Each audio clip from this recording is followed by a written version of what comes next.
எல்லாம் லெனின் நகர் சர்ச்சை சேர்ந்த சின்ன பிள்ளைங்க. இவங்க எல்லாம் ரொம்ப நல்ல பிள்ளைங்க. முதல்ல நம்மளுடைய லெஃப்ட் கார்னரில் இருக்கிறது ரெனி. ரெனி ரொம்ப நல்லா எல்லாரையும் பார்த்துக்குவா. அவ எல்லார் மேலேயும் ரொம்ப நல்ல கேர் எடுத்துக்குவா. ரெனி இந்த சர்ச்சில் இருக்கிறது எங்கள் எல்லாருக்குமே ஒரு பெரிய ஆசீர்வாதம். என் பக்கத்தில் இருக்கிறது ஜெர்சன். எங்கள் சர்ச்சிலேயே இவன் தான் குட்டி பையன். சொல்லி கொடுக்குற மனப்பாட வசனம், கதை எல்லாத்தையும் நல்லா கவனிச்சுப்பான். வசனம் சொல்ல சொன்னால் நல்லா சொல்லுவான். கண்டிப்பாக ஜெர்சன் எங்கள் சர்ச்சில் இருக்கிறது எங்களுக்கு ரொம்ப ஆசீர்வாதம். ஹாய், எல்லாரும் நல்லா இருக்கீங்களா? என் பக்கத்தில் உட்காந்துட்டு லீனாக்கா ரெக்கார்டிங்க்கு என் கூட நல்லா ஆடுவாங்க. எப்படி எனக்கு இந்த ரெக்கார்டிங்கில் பேசணும்னு சொல்லி கொடுப்பாங்க. லீனாக்கா கூட இருக்கிறது எனக்கு ரொம்ப சந்தோஷம். அதே விட என் சர்ச் இருக்கிற எல்லாருக்கும் ரொம்ப சந்தோஷம். என் பக்கத்தில் இருக்கிறது ஜெரின். இவன் ஜெர்சனோட அண்ணன். ஜெர்சன் எப்படி அவன் வீட்டை நல்லா பார்த்துப்பானோ அதே மாதிரி ஜெரின் சர்ச்சில் இருக்கிற எல்லாரும் நல்லா பார்த்துப்பான். ஜெர்சன் வரதுக்கு முன்னாடி ஜெரின் தான் எல்லாருக்கும் நடக்கலை, நல்ல செல்லும். ஜெரின் எங்கள் சர்ச்சில் இருக்கிறது எங்கள் எல்லாருக்கும் ஒரு பெரிய ஆசீர்வாதம் தான். என் பக்கத்தில் இருக்கிறது பெனி அக்கா. நான் எங்களை எப்பயுமே பெனின்னு தான் கூப்பிடுவேன். நாங்கள் 2 பேரும் ரொம்ப அடிச்சுக்குவோம். ஆனாலும் என் மேலே எப்பயுமே ரொம்ப கேரிங்காக இருப்பாங்க. அவங்க என் கூட சர்ச்சில் இருக்கிறது எங்கள் எல்லாத்துக்கும் ஒரு பெரிய ஆசீர்வாதம். இவ்வளோ நேரம் எங்கள் எல்லாத்த பற்றியும் நீங்கள் கேட்டிருப்பீங்க. நாங்கள் எல்லாரும் வெவ்வேறு குடும்பத்திலேருந்து வந்தாலும் நாங்கள் எல்லாரும் ஒத்துமையாக இருக்கிறது உண்மையிலே ரொம்ப சந்தோஷமாக இருக்கும். நாங்கள் சந்தோஷமான நேரத்தில் மட்டும் ஒருத்தர் ஒத்துமையாக இருக்க மாட்டோம். கஷ்டமான சூழ்நிலைகளையும் நாங்கள் ஒருத்தர் சப்போர்ட் பண்ணுவோம். ஏன்னா ஆண்டவரோட குடும்பம் அப்படிங்கிறது சந்தோஷமான சூழ்நிலைகள் மட்டும் இல்லை, கஷ்டமான சூழ்நிலைகளையும் ஒருத்தர் தாங்கிறதுக்கும் ஒருத்தர் நேசிக்கிறதுக்கும் தான் இருக்கு. நாங்கள் எல்லாரும் சந்தோஷமான லெனின் நகர் ஃபேமிலி. இன்னைக்கு தேவழி ஃபேமிலி பற்றி போகலாமா? எல்லாரும் ரெடியா இருங்க. இயேசு கிறிஸ்துவின் நாமத்தினாலே உங்கள் அனைவருக்கும் என் வாழ்த்துக்களை தெரிவித்துக் கொள்கிறேன். இந்த வீடியோ இடம் பள்ளி பாடத்தை படிக்க வந்திருக்கவங்க எல்லாரையும் நான் அன்போடு வரவேற்றுக் கொள்கிறேன். இந்த வாரம் நம்ம 4வது பாடத்தை படிக்க போகிறோம். பாடத்துக்குள்ள போகிறதுக்கு முன்னாடி ஜெபம் செய்வோம். அன்புள்ள பரமபிதாவே, இந்த நாளை கொடுத்ததுக்காக நன்றி ஆண்டவரே. இதை பார்க்குற கேட்குற எல்லாத்தையும் ஆசீர்வதிங்க. அவங்க வாழ்க்கையில் இந்த ஸ்டோரி அவங்களோட வாழ்க்கையில் ஹெல்ப்ஃபுல்லாக இருக்க உதவி செய்யுங்க. அவங்களுக்கு எந்த சூழ்நிலை வந்தாலும் இந்த ஸ்டோரி மறக்கவே கூடாது ஆண்டவரே. எஸ்மின் மூலம் ஜெபிக்கிறோம் எங்கள் ஜீவனில் நல்லபடியாவே ஆமீன். இந்த வார பாடத்தோட தலைப்பு இயேசு அழுத நாள். இந்த பாடத்துக்கான மனப்பாட வசனம் கலாத்தியர் 6:2. ஒருவர் பாரத்தை ஒருவர் சுமந்து இப்படியே கிறிஸ்துவனுடைய பிரமாணத்தை நிறைவேற்றுங்கள்.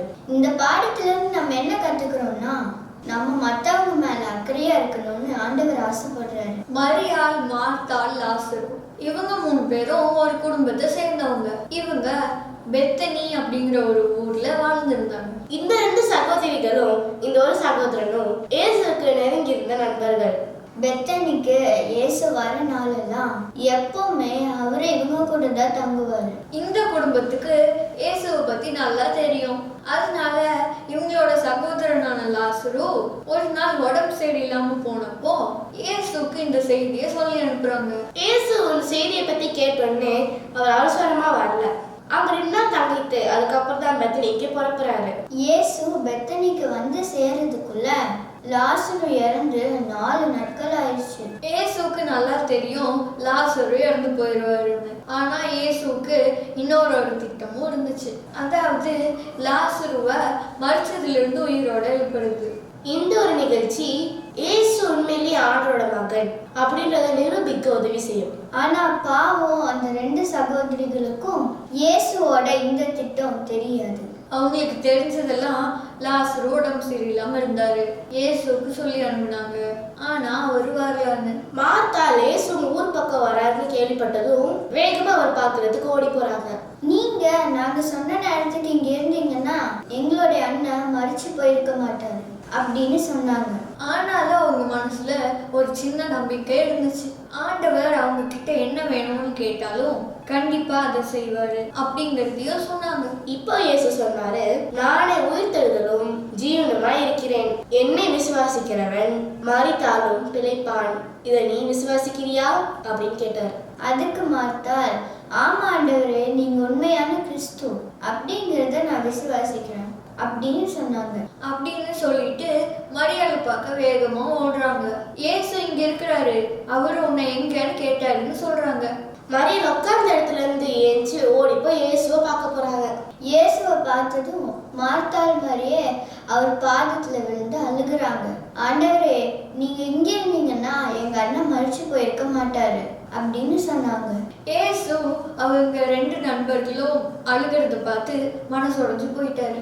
அவரும் மனசொடைஞ்சு போய் அவங்க 2 பேரும் கூட சேர்ந்து அவரும் அழ ஆரம்பிச்சிட்டாரு. மரியாளுக்கும் மார்த்தாளுக்கும் என்ன ஒரு மன வருத்தம் இருந்ததோ அதை உணர்ந்து அவரும் மனசொடைஞ்சிட்டாரு.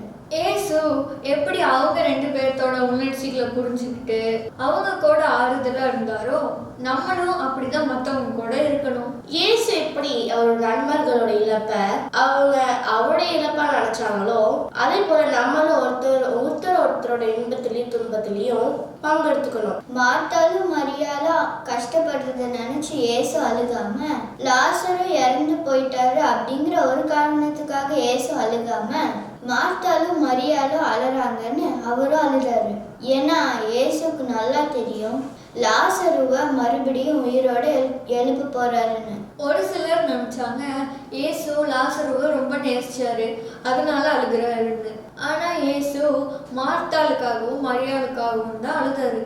இந்த உலகத்துல வாழ்ற நிறைய பேரு இயேசு அவங்களோட சொந்த ரட்சகராக ஏத்துக்காம அவங்களோட பாவங்களுக்கு மன்னிப்பு பெறாம நித்திய ஜீவனுக்கு ஒரு வழி கிடைக்காம அவங்க இறந்து போறாங்க. இப்படி அவரை நம்பாம இருக்கிற மக்கள் மேல அவர் வச்சிருக்கிற அக்கறை அவரை சோகமாக்குது. அதனாலதான் அவரு கவலைப்படுறாரு, அவங்களுக்காக அவரு அழறாரு. இயேசு மார்த்தாளுக்கும் மரியாளுக்கும் எப்படி அவரோட அன்பை தெரிவிச்சாரோ நம்மளும் அதே மாதிரி அன்பை காமிக்கணும். இயேசு நம்மளை நேசிக்கிறாருன்னு நம்ம விசுவாசிக்கிற மாதிரி அவர் மற்றவங்களையும் நேசிக்கிறாருன்னு மற்றவங்களுக்கு புரிய வைக்கணும். ஒரு சிலர் இயேசுவை ஏத்துக்கிறாங்க, ஒரு சிலர் இயேசுவை ஏத்துக்கிறது இல்லை. இப்படிப்பட்டவங்க நினைச்சு நாமளும் கவலைப்படணும். இந்த பாடத்தோட ஆரம்பத்துல நாங்க எல்லாரும் ஒருத்தருக்கு ஒருத்தர் எப்படி நேசிக்கிறோம்னு, மற்றவங்களுக்கும் எப்படி ஆசீர்வாதமா இருக்கோம்னு சொன்னோம்.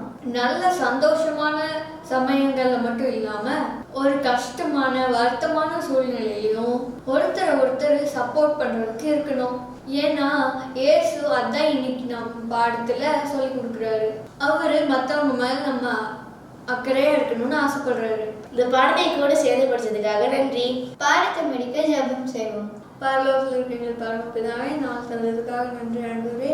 ஆண்டவரே, நாங்கள் இந்த வாரத்தோட பாடத்தை நல்லா முடிச்சதுக்காக நன்றி. இந்த வாரம் பாடம் எல்லாரும் மனசுலையும் இருக்க உதவி செய்யுங்க. இதை பார்க்குற கேட்குற எல்லாத்தையும் ஆசீர்வதிங்க. ஏசுவின் நாமத்தில் ஜெபிக்கிறோம், ஜீவனும் நல்ல பிதாவே. ஆமென்.